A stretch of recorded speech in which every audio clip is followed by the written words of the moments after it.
Welcome back to Whiteboard Finance. My name is Marco and I'm here to help you master your money and build your wealth. In this video, we're talking about 20 mistakes that you can make with your money in your 20s.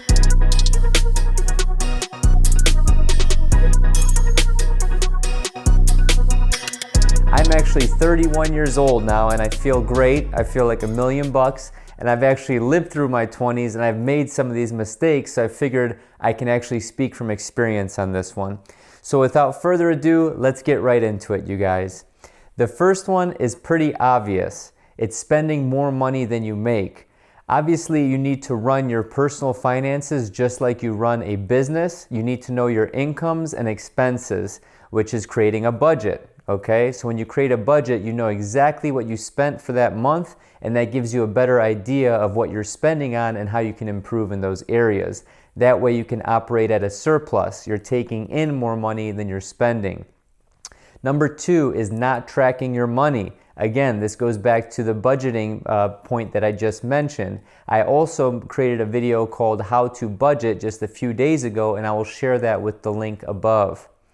Number three is very important. It is not setting financial goals. So if you don't set financial goals and you don't know what you're working toward, you're always kind of just going to be in the rat race. You need to have a defined set of goals and understand your why and what drives you and why you want to earn money in the first place.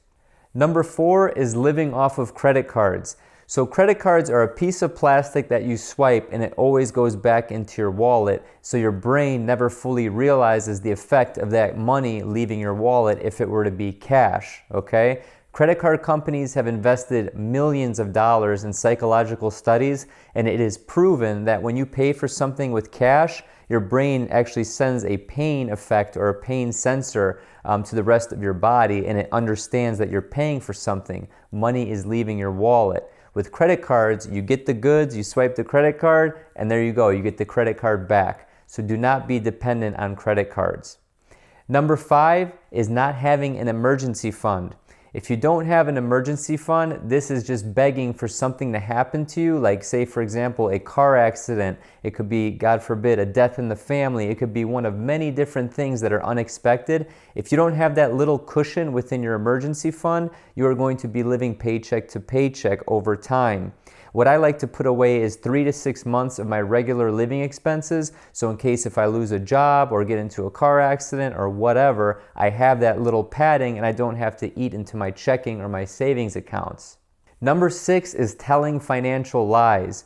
So the reason I put this in here in this list is because you can always lie to yourself and say, oh, I didn't spend that much money that week. Oh, I only went out to the bar once that week. But really, you're doing it more times than you think and you're spending more than you think. That goes back to point 2 and 3 is actually creating a budget and setting financial goals. So what gets tracked gets measured. So try and track down what you make expenses on for at least 1 month, and that'll get you to your number. Number 7 is not taking advantage of your free time to earn extra money. So in our 20s, especially if we're in college and we don't have a full-time job, you should be using this time to actually pick up some extra cash. So what I used to do when I was in college, I actually bartended and I actually worked the door. I checked IDs at a bar. So I wasn't a bouncer. I'm 160 pounds soaking wet. I'm not going to bounce anyone. But I was getting paid cash every Saturday, and it was actually a really good amount of money for the amount of hours I was working. And taxes were deducted. Taxes were deducted, I promise. Number 8, putting off savings for retirement. So retirement is going to be your golden years, right? I'm not going to be one of those people that say, hey, if you're in your 20s, you can't travel, you can't party, you can't do anything. You got to save till you're 70 and you can't move. Then you can go enjoy the rest of your life. I'm not going to say that. However, if you watch my other videos talking about Roth IRAs and things like that, all you have to do is put a minimal amount of money per month. Let's just call it $200 to $400 a month, and you will retire a millionaire. It just depends on how soon you start. So if you're watching this and you're in your 20s, consider opening up a Roth IRA or a 401k immediately. Number 9 is not taking calculated risks. So while you're young, you have a ton of time to make up all the bad financial decisions that you're making in your life, or at least your bad financial investments. Decisions can actually follow you throughout the course of your life, so you don't want to make those a habit. But if you go invest in your buddy's startup company, let's just call it, for $1,000, that could turn into the next Facebook. If it doesn't, well, guess what? You're out $1,000, and in the grand scheme of things, you're in your 20s. You're typically not supporting a family. You're typically not supporting other loved ones. You can recover that money pretty quickly. So take calculated risk because you don't know how it will pay off. If you want to be a little bit more conservative, I recommend creating a stock portfolio with about 90% stocks, 10% bonds, and you should be good to go with that. Number 10 is allowing your college expenses to balloon. So I know a lot of people encumber student loans and encumber student debt because they're actually trying to better themselves and get a better education to improve their life over time. I understand that. I'm not talking about that. I'm talking about if you're using your student loans to fund your trip to Europe, or you're using your student loans to pay for shots for everyone at the bar, right? And they're all shouting your name, Marco, Marco. I don't speak from experience. So ultimately, you guys, do not get out of hand. Your student loans are not free money. And even if you are hustling on the side and you want to feel like you got to impress people and buy people drinks and drive the nicest car, please do not do that at this age because that will actually compound for the rest of your life. That debt does not go away until you actually pay it off. So number 11 is paying off the wrong debts first. Now, there's a couple of schools of thought about this. Typically, what I like to follow is paying off more of a psychological method by taking your smallest debts and going all the way down to your most expensive debts. Even though mathematically it does make sense to pay off your highest interest rate debts first, I truly believe that the psychological win of saying, hey, I had this debt, I paid it off, on to the next one, right? You build momentum. It's kind of like when you start working out, right? So ultimately, don't pay off the wrong debts first because you'll always get stuck in that whirlwind. If you try and knock out a $80,000 student loan, you're gonna burn out. I've seen it so many times. Start with the car loan if you have one. Start with the smaller loans if you have one. The credit card loans if you have one. Knock that debt out first, and that way you can build momentum and confidence to knock out the big ones last. Number 12 is not building credit. So we all have those things in our pockets that I mentioned, those financial cigarettes called credit cards. If you use those like cash, you can actually create a proven track record of paying off credit. Paying off debt. That way credit card companies can actually see that you're worth lending to, and it gives you a better credit score down the road. This will save you tens of thousands of dollars if you end up financing a big purchase like a house or a car just in the interest alone. Number 13 is not checking your credit scores regularly. A lot of people are scared to really know what their credit score is, so they're kind of like an ostrich. They stick their head in the sand and they go la la la la la like a little kid, right? You need to know what your credit scores are, you guys. It is imperative because, again, that actually helps you save a lot of money over time if your credit scores are excellent. So number 14, I'm personally guilty of this one. It's going into debt for a luxury ride. Let's backtrack here. I didn't go into debt to buy the cars that I bought. I've always bought them with cash. However, I see so many of my peers and so many people that are in their early and mid-20s. They get that new young professional job. They're making 50, 60 grand right out of college. And guess what? They buy that big, $20, $30, $40,000 purchase of a car and they finance it over 60 months. That is a terrible idea. That's one of the dumbest things you can do. So please do not do that.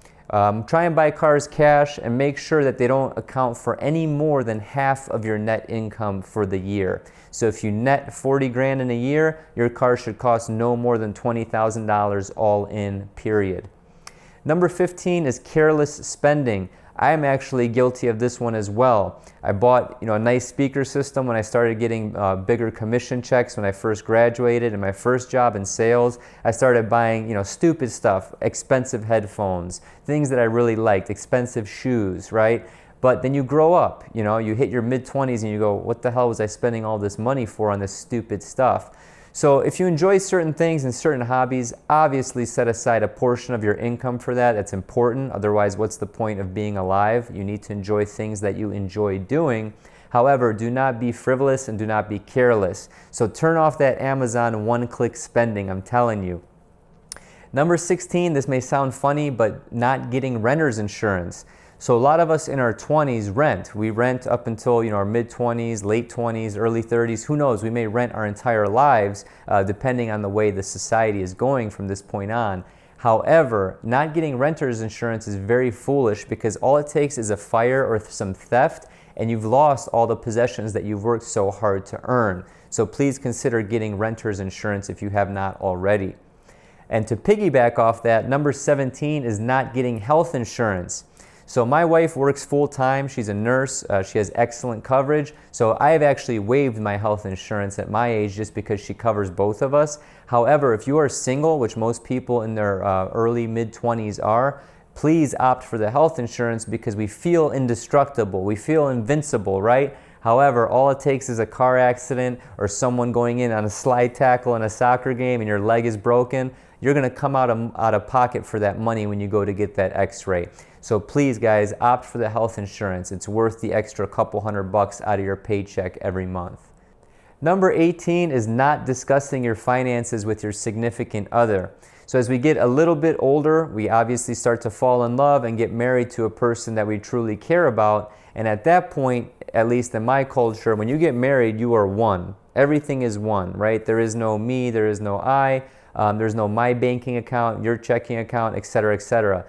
My wife's student loans become my student loans. My credit card debt becomes her credit card debt, right? We don't have any, I'm just giving you an example. So everything needs to become one. So before you actually get married and you know this is the person you want to marry, I would actually advise you to lay out all your finances on the table because you need to know what you're getting into. You don't want to be on the at church at the altar and she goes, surprise, here's my $200,000 in student loans. So you got to know what you're getting into, you guys. Number 19, here's a big one. In Western society, we all want a big, glamorous Princess Disney wedding. Do not go into debt for a wedding. That would be one of the dumbest things you can do. Either pay for it cash, knock on wood, you have some family to help you out financially, but do not go into debt just to have a princess bride wedding, right? And finally, number 20, starting a family without a financial plan. You're bringing another life into this world at this point, and you have to be more mature and more responsible than just thinking about yourselves. So yeah, I want a brand new Mercedes, I want a Ferrari, I want all that stuff, but at the end of the day, feeding my child and making sure they have a 529 plan and a plan set forward for college and all that stuff, that's way more important and that takes precedence. So please do not start a family without a financial plan. So there you have it, everybody. Those were 20 money mistakes in your 20s, and I really hope that none of my viewers are making any of these mistakes. And if you have, it's okay. You're still young if you indeed are in your 20s. If you make any of these mistakes continuously over the course of your life, you will not be wealthy and you will not be prosperous because they'll just be eating away at all your income. If you have a plan, a budget, and you're financially responsible, you will be better off in the long run. If you got value out of this video, please click the subscribe button below, hit the little bell to be notified, and please share this video with one friend. I would greatly appreciate it. If you're on LinkedIn, throw this video up on LinkedIn because there's a lot of young professionals out there that are falling into these 20 traps. So please guys, share the video, give the video a thumbs up, and have a prosperous day. Cash, who needs cash? I got my American Express, I got my Discover. Let's see what else we got here. I got my, oh boy, Visa. I got this Diners Club International. I got the Black Card. Oh man, credit cards everywhere, baby.